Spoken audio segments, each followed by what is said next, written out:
Josh came strolling in and immediately had issues. I think the first day that I met him, I was like cupping his shoulders and like helping him work out knots and like doing all this stuff. And yeah, you were a handful already.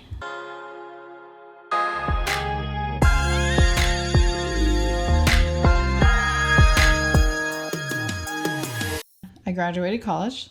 I got my bachelor's in athletic training. I had my graduate assistantship with Trish Bear Grounds at Bear Essential Sports Medicine, which was located in Daniel Dare's Action Sports Complex in Holly Springs, North Carolina. So I had been there since like June. Josh came strolling in and immediately had issues. I think the first day that I met him, I was like cupping his shoulders and like helping him work out knots and like doing all this stuff. And yeah, you were a handful already.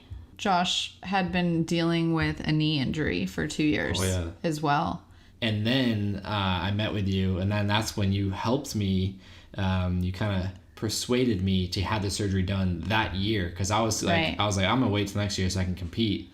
We had to time it. The end of next year. I was going to get it end of 2016 so I can compete 2016, but then we worked that out. Yeah, we changed it so that he would get surgery essentially as soon as possible, like in that fall, like October, November. It was November 10th, because my stipulation to get it done in 2015 was before Thanksgiving, because I did the math and I knew I could compete. You didn't know you could compete. You thought you could compete. And he was like, I can get back on the bike in 4 months or whatever. And we were like, okay, yeah, ACL surgery isn't really... Mindset, people. A 4 month. No, come on. Don't start spewing that, because it take... No, that's the seed I planted in my subconscious, was telling myself I'm going to be ready for this contest. Doesn't matter what time. I was respectful to timeline. I wasn't like, in 3 months, hamstring graft, 3 months, I'm back on the bike. It was...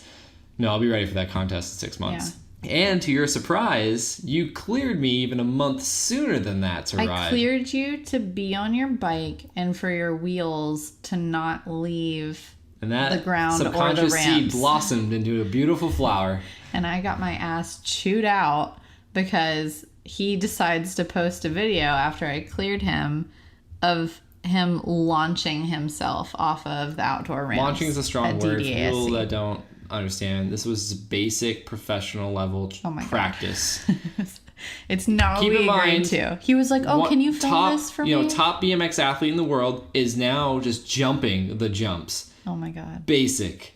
Full control, just cruising. I can't. Same speed as what I was doing before with the tires on the ground, but going in the air. He's the most... No spinning, no flipping, no tricks, just non-compliant, compliant athlete I've ever dealt with. Say that again? The most non-compliant, compliant athlete I've ever had to deal with. And what I mean by that is like, I'd be like, okay, Josh, this is what we're going to do. It's going to be 5 days a week. And he was like, no, I'm going to be here every day. And I was like, no, I don't think that's a good idea. You definitely need rest. Let's do 5 days a week. And a 10-minute argument later, we compromised at 6 days a week. And I had to essentially beg him or boss him around into taking a rest day on the 7th day. And he would still show up at the complex and just like be there and be like, what can I do? And I'm like, nothing. Like, just sit around. Like, why'd you even show up? Or even before surgery, he was searching and YouTubing ACL surgeries. Oh, those are cool. And then just messaging me in the middle of the night, like, is this what my surgery is going to look like? Is this what my surgery is going to look like? And I was like, oh my God. Just curious. Like, what is happening?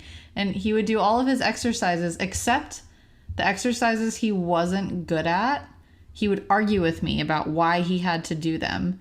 And then he would even go home and like research like what they did and didn't do and be like, I'm not doing V-ups anymore because I found a replacement.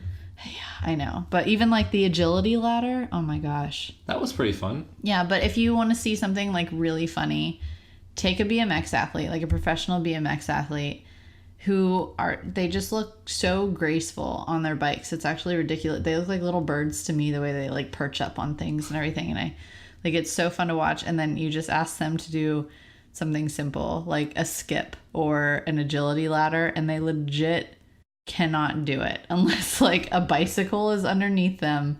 They're not necessarily coordinated people.